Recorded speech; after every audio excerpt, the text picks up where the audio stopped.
Very good morning to all of you. सभी students को नमस्कार। सबसे पहले तो बेटा मैं बता दूं कि मैं धर्म Singh Meena, assistant professor economics, राजकीय कला कन्या महाविद्यालय कोटा में पोस्टेड हूं। और आज हम लोग डिस्कस करने वाले हैं आरएस जो प्री 2021 का जो पेपर होने वाला है 27 तारीख को, उससे रिलेटेड एक रणनीति के ऊपर।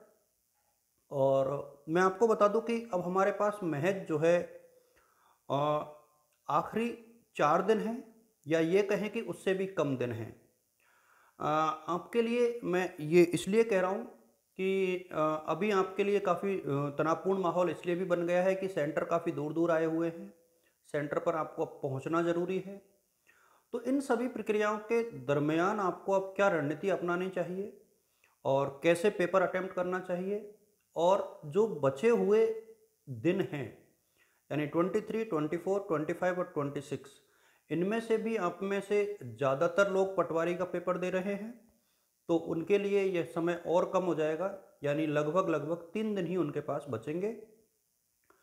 मेरा ये मानना है कि 3 दिन का मतलब हमारे पास कम से कम पढ़ने के लिए 12 या 36 घंटे तो है ही है। ठीक है, तो इन 36 घंटों में आखिरी जो 36 घंटे हैं, आखिरी जो 3 दिन है या आखिरी 4 दिन हैं, उसमें आप कौन सी रणनीति अपनाएं कि अभी भी आप सफलता प्राप्त कर सकते हैं। एक तो मैं आप सबके साथ ये डिस्कस करना चाहूँगा कि आप लोग जो हैं अपने रूट को सेट कर लें।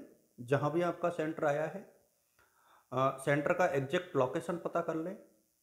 इसके अतिरिक्त प्रवेश पत्र को डाउनलोड करके अभी रख लें, किसी भी प्रकार की हड़बड़ाहट से बचने के लिए। अपने पास 2 ट्रांसपेरेंट पेन है, वो अभी रख लें। 2 आइडेंटिटी कार्ड जो भी आप यूज में करते हो उसे अपने पास रख लें ऑलरेडी। 2 फोटो अपने पास रख लें, ज़रूरत एक की है लेकिन आप लोग अपने पास 2 फोटो रख लें, जिससे कि एग्ज़ाम से एक दिन पहले जो हड़बड़ाहट होती है उससे आपको रूबरू नहीं होना पड़े। आप लोग अभी थोड़ा सा कूल हो जाएं, और उसके बाद अब आप लोग ये तय करें कि आपने अब तक कितना पढ़ा है, उसमें से कितने क्वेश्चन आप लोग कर सकते हैं, और अब आपको पढ़ाई कैसे करनी चाहिए। इस रणनीति के ऊपर मैं चर्चा करने वाला हूं कि आखिरी 36 घंटे की पढ़ाई, और अभी भी आप लोग अपनी सफलता को सुनिश्चित कर सकते हैं। मैंने पहले भी कहा है, दोहराया है कि एक प्रकार से देखा जाए तो आप लोगों के पास 36 घंटे, और जो पटवारी का पेपर नहीं दे रहे हैं उनके पास लगभग 48 घंटे का समय है। तो ये समय कम जरूर होता है, लेकिन इतना कम नहीं कि आपकी सफलता में बाधक बने। और अभी भी आप लोग आरएस प्री की परीक्षा को पास कर सकते हो, अपनी पॉजिटिविटी के साथ पास कर सकते हो। तो क्या करना होगा?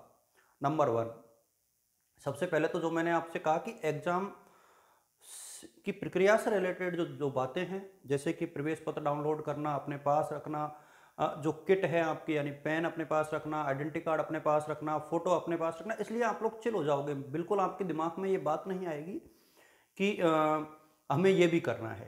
तो जो चीज़ें सप्लीमेंट्री है उनको पहले कंप्लीट करके रख ले, जिससे कि आपके मन में किसी भी प्रकार का भ्रम जो है नहीं रहे। उसके बाद आपको क्या करना है? अब आपको करनी है पढ़ाई, और पढ़ाई करनी है तो किस तरीके से करनी है। मैंने पहले ही दोहराया है कि हमारे पास 36 घंटे हैं, और जो पटवारी नहीं दे रहे हैं उनके पास 48 घंटे हैं। मेरा यह मानना है कि यदि आपने आरएस प्री की तैयारी की है तो आप लोग लगभग 35 से 40 क्वेश्चन करने की स्थिति में तो लगभग सभी होंगे सही। 150 में से कम आप लोग मैं ये मान के चलता हूँ कि 35% क्वेश्चन तो आप लोग सभी करने की स्थिति में होंगे, यानी 37 से 38 क्वेश्चन तो आप लोग सभी सही करने की स्थिति में होंगे। और विगत वर्षों के कट ऑफ के ऊपर नज़र डाली जाए तो पास होने के लिए लगभग 65 क्वेश्चन जो है कटपिट के पास होना जरूरी होता है।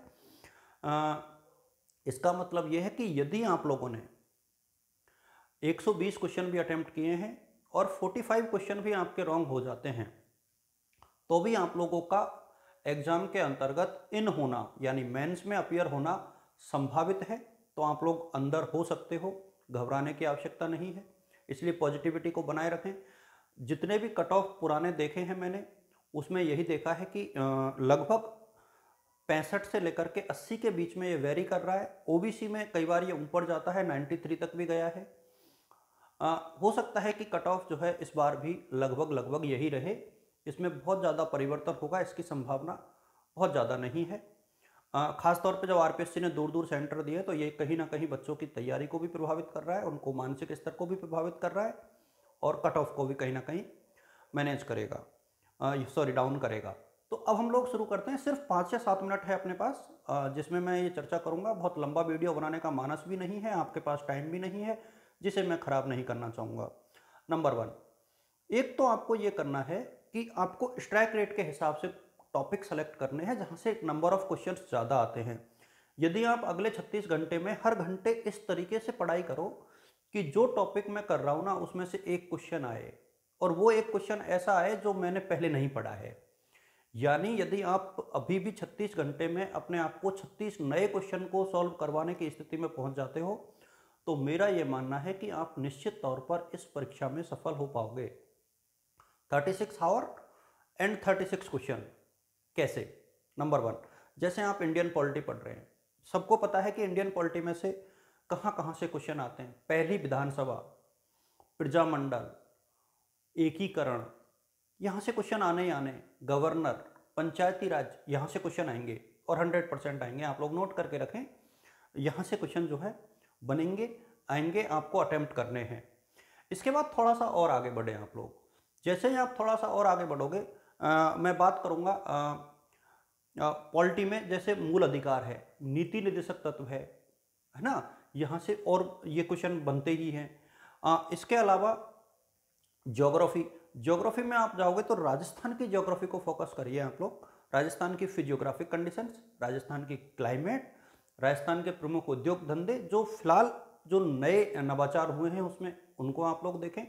इकोनॉमिक सर्वे में जिनका उल्लेख हुआ है उन उद्योगों को ज़्यादा अच्छे से फोकस करके पढ़ें। राजस्थान के वर्तमान बजट को और इकोनॉमिक सर्वे की जो टर्म्स है उनको थोड़ा सा अच्छे से देखें, वहाँ से आपको नवीन क्वेश्चन जो है मिल जाएंगे। सबसे इंपॉर्टेंट, जब आप जनरल साइंस पढ़ रहे हो तो उसमें साइंस और टेक्नोलॉजी के उस पोर्शन को आप लोग देखें जहाँ research, space technology and defence technology, इनके ऊपर बहुत फोकस किया गया हो। खासतौर पे पिछले कुछ दिनों में जो है एक प्रकार से वायरस से रिलेटेड जितने भी इनोवेशंस हुए हैं, वायरोलॉजी से रिलेटेड जो भी टर्म्स आई है, चाहे वो कोविड से रिलेटेड चीज़ें हों, चाहे सॉर्स से रिलेटेड हों, चाहे दूसरी बीमारियां जो वायरस जनित होती हैं उनसे रिलेटेड हो, आप लोगों को उनको पढ़ना चाहिए। इसके अतिरिक्त ओलंपिक, पैरा ओलंपिक से रिलेटेड क्वेश्चंस हैं, उनको आप लोग अच्छे से पढ़ें, अच्छे से रीड करें। और ये काम आप कर सकते हो, ये 4 दिन के भीतर किए जाने वाले काम हैं। मैं कोई ऐसी चीज़ नहीं बता रहा हूँ जिसे आप लोग नहीं कर सकते हैं। इसके अतिरिक्त जो भी आपने वार्षिकी पढ़ी है, जो भी करंट अफेयर आपने पढ़ा है, मेरा ये मानना है कि हर 3 घंटे में 1 घंटा आप निकाल करके करंट अफेयर पढ़े, फिर अपने स्टैटिक पे आ जाए। 1 घंटा करंट अफेयर पढ़े, फिर स्टैटिक पे आ जाए। इस तरीके से आप बोर भी नहीं होंगे, आपका रिवीजन भी होता रहेगा और आप निश्चित तौर पर सफल हो पाओगे। मैं पुनः दोहरा दूं, जैसे आपने 2 घंटे ज्योग्राफी पढ़ी, ठीक है, फिर ज्योग्राफी को साइड में करो, फिर 1 घंटे करंट अफेयर पढ़ो, फिर 2 घंटे पॉलिटिकल साइंस पढ़ो, फिर 1 घंटे करंट अफेयर पढ़ो। तो इस तरीके से आप लोग खुद को एक प्रकार से एनर्जेटिक बनाए रखोगे। और इसके अतिरिक्त आप लोग थोड़ा सा खाने पीने का ध्यान रखें। हैवी खाना खाने के बजाय जितना हो सके उतना लाइट फूड लें, फ्रूट्स का यूज़ करें, जूस का यूज़ करें। और मैं ये नहीं कहूँगा कि अब आपको पूरे 8 घंटे या 10 घंटे सोना है। मेरा ये मानना है कि ज़्यादा से ज़्यादा 6 से 8 घंटे की नींद लें। हाँ, थोड़ा सा मेडिटेशन यदि हो सकता है 10, 20, 30 मिनट का तो चाहे तो करें, लेकिन उसके लिए भी फिलहाल हो सकता है मेडिटेशन के लिए जिस एकाग्रता की ज़रूरत होती है वो एग्ज़ाम के टाइम पर कहना आसान है, करना बेहद मुश्किल होता है। तो मैं ऐसी आइडियल चीज़ें आप लोगों के साथ शेयर नहीं करूँगा। मैं जो प्रैक्टिकल चीज़ें हैं वही आप लोगों के साथ शेयर करना हो कि ये जो प्रैक्टिकल है, जो प्रैक्टिकल बातें हैं वो आपके लिए यूजफुल है, आप लोग ध्यान रखें। एक और मैं आप लोगों के साथ आखिरी रणनीति के तौर पर यह शेयर करना चाहूँगा कि हर एग्जाम में एक कहानी होती है। वो कहानी ये होती है कि लगभग 3 से 4 क्वेश्चन, 2% का मैं मार्जिन ऑफ एरर लेकर के चलता हूँ, तो 150 क्वेश्चन है, 150 में से 2% यानी 3 क्वेश्चन। ये मेरा ये मानना है कि लगभग सभी स्टूडेंट, चाहे वो कितना भी होशियार हो, हम एक गलती जरूर करते हैं, या तो क्वेश्चन को गलत पढ़ लेते हैं या हम लोग जो गोले काले करते हैं वो गलत कर देते हैं। वो नहीं करना है, क्योंकि जब हम लोग कट ऑफ के आसपास आकर के कभी कभार यदि असफल हो जाते हैं तो वो जो दर्द है ना वो काफ़ी सालों तक हमारे मन को सालता रहता है। तो आप लोग प्रश्न को अच्छे से पढ़ें, रीड करें और उसके बाद आप जो है गोले को काला करें, थोड़ा सा देख लें, बहुत अच्छे से उसको उसको देख लें वहाँ पर कि आपने ठीक है 101 वाला ही क्वेश्चन पढ़ा है, उसका ऑप्शन सी है, तो वही आपको फिल करना है। यानी ये जो चीज़ें हैं ना वो आपके लिए बेहद ज़रूरी भी हैं। और मैं पुनः आप लोगों को दोहरा दूं कि यदि आप लोग बहुत कंसंट्रेशन के साथ अभी भी पढ़ोगे, मैथ रीजनिंग वाले पोर्शन के लिए मैं दोहरा दूं कि मैथ रीजनिंग वाला पोर्शन बहुत टफ नहीं है, आसान पोर्शन है, लेकिन फिर भी आपको सॉल्व तो करना ही पड़ेगा। तो वहाँ से भी आप लोग जो है 10-12 क्वेश्चन अभी भी बढ़ा सकते हैं अपने। हो सकता है कि किसी की मैथ रीजनिंग अच्छी है वो छोड़ सकते हैं, लेकिन जिनकी मैथ रीजनिंग बिल्कुल अच्छी नहीं है वो लोग देख लें, परसेंटेज वाला देख लें, ब्याज वाला देख लें, त्रिभुज वाला देख लें, आयत वाला देख लें, वर्ग वाला देख लें। वो क्वेश्चन आने हैं, हर साल आते हैं। कथन निष्कर्ष के क्वेश्चन अब करना मुश्किल है क्योंकि टाइम कम है। फिर भी यदि आपकी आईक्यू अच्छी है, आपको कोई अच्छी बुक आपके हाथ में लगी हुई है, तो आप वहाँ से एक बार देख जरूर लें। और मेरा ये मानना है कि कितने क्वेश्चन अटेम्प्ट करें, इसके ऊपर हम लोग और चर्चा कर लेंगे अभी। लेकिन आप लोग पहले से तय मत कीजिए, अकॉर्डिंग टू पेपर ये होता है कि आप लोग कितने क्वेश्चन आप कर सकते हैं, कितने आपने किए हैं। इतने क्वेश्चन करने पर आप बिल्कुल बाहर हो जाएंगे, इतने क्वेश्चन करने पर आप बिल्कुल अंदर आ जाएंगे। तो ये चीज़ें हैं जिनके ऊपर हम लोगों को चर्चा करना अभी बाकी है। और निश्चित तौर पर अभी कई बातें मैं आप लोगों के साथ शेयर करूँगा। एग्ज़ाम से पूर्व आप लोग जुड़े रहिए मेरे साथ। और उम्मीद ये करूँगा कि मेरे द्वारा जो दी गई टिप्स हैं या जो कही गई बातें हैं वो आपके लिए कहीं ना कहीं सहायक सिद्ध हों। इकोनॉमिक्स से रिलेटेड कुछ बातें भी जल्दी शेयर करूँगा, संभवतया आज शाम तक या उससे पहले। Thank you so much, keep watching, thank you, all the best.